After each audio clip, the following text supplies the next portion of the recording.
Hello and welcome to the Unite Leadership Collective. My name is Tanya Hilton and I'm here today with Tim Allman and Jack Kallenberg. And we wanted to welcome you to the Leadership Development Accelerator.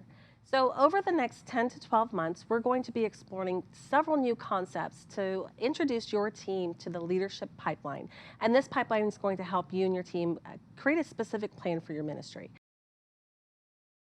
So in this video, we're going to introduce the next concept, and this is the big why. So with the big why, it's all about vision and mission, and what's the difference between the vision and mission. We help empower your leadership team with a vision language so that they can dream big and they can follow through. So we're going to start the big why with a case study. Yeah, so here's what I'd like you to think about. In the business world, wise leaders have already identified that the why is more important or a higher priority than the what and the how. And to kind of prove it, let's take a case study of two large car manufacturers. They're Tesla and General Motors. Now, Tesla and General Motors have something in common, which is that they're both producing a large number of electric vehicles now, right? Okay. They're both in the same space creating electronic vehicles. Now, when you think about the space of electronic vehicles, which company has crafted a more compelling why? Tesla. Yeah. Like you didn't even hesitate there. No. I didn't even know the other one produced yes, cars. they do. But we don't even think about, right. And if you say I'm going to buy an electric car, immediately you say Tesla. Because they've pioneered this space. Their whole why is they've got like the why is environmentalism and changing the future and like revolutionary, changing paradigms. They're very innovative and it just attracts people. They love the why behind it. And their why is so powerful that they didn't even start off with affordable cars. They started off with this luxury roadster because they wanted to make the whole idea cool. And so they were proving to people that the why is what matters more than anything. So immediately now, when we think of electronic vehicles, we think of the brand Tesla. And if you're in the market for it, that's what you're going to go after first if you can afford it, right? Yeah. Because they've got the compelling why. So what that means then is for successful organizations, including churches, the order of importance is why, how, and then what. And what you see with a lot of organizations that are floundering is that they've reversed the order. Mm-hmm. Right. The big why creates meaning and purpose. It creates something that's us, not just me. Human beings thrive. We're created not to be alone. We are created by God to be in community with Him and to go on mission to make Him known. It's the Simon Sinek. It's the infinite game, Jack. And so, however you kind of talk about your why, that's great. Just make sure that it's so compelling that it necessitates you to multiply disciples in the midst of a post-Christian secular day and age in which we live.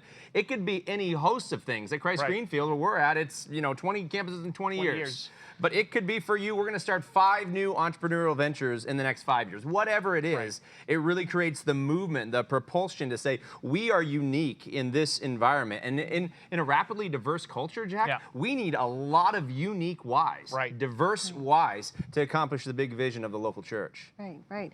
And so in the Leadership Accelerator that we have, we do have the big why at the center, like the nucleus of all the outcomes that we talk about. So Tim, can you explain to us a little bit about what that looks like, how we're going to focus on the big why with the other outcomes? Yeah, I mean, we have had struggles with congregations, to be quite honest, that come in and they haven't nailed their why.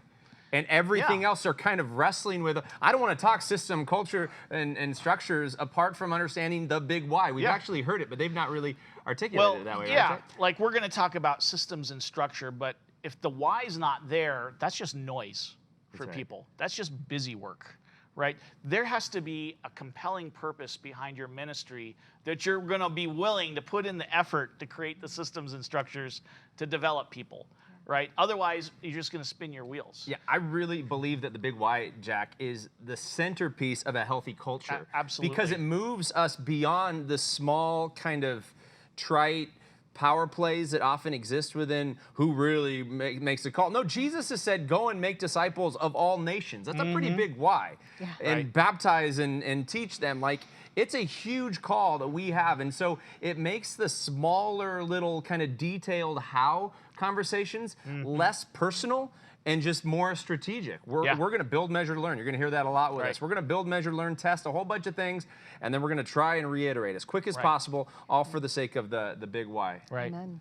So does your vision language, your mission and vision language, clearly speak into the big why of developing people and developing leaders? That's kind of a good challenge question for anybody who's listening to this video.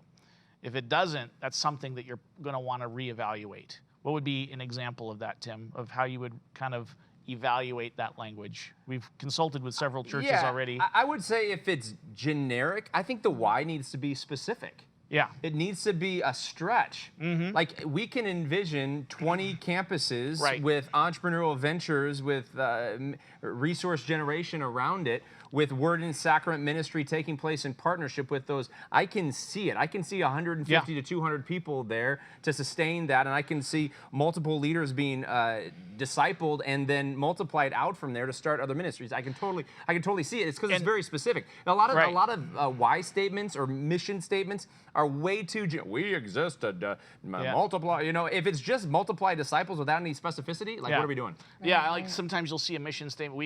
We exist to proclaim the gospel. It's like, well, yeah, you're a church. That's what makes you different than any other church, right?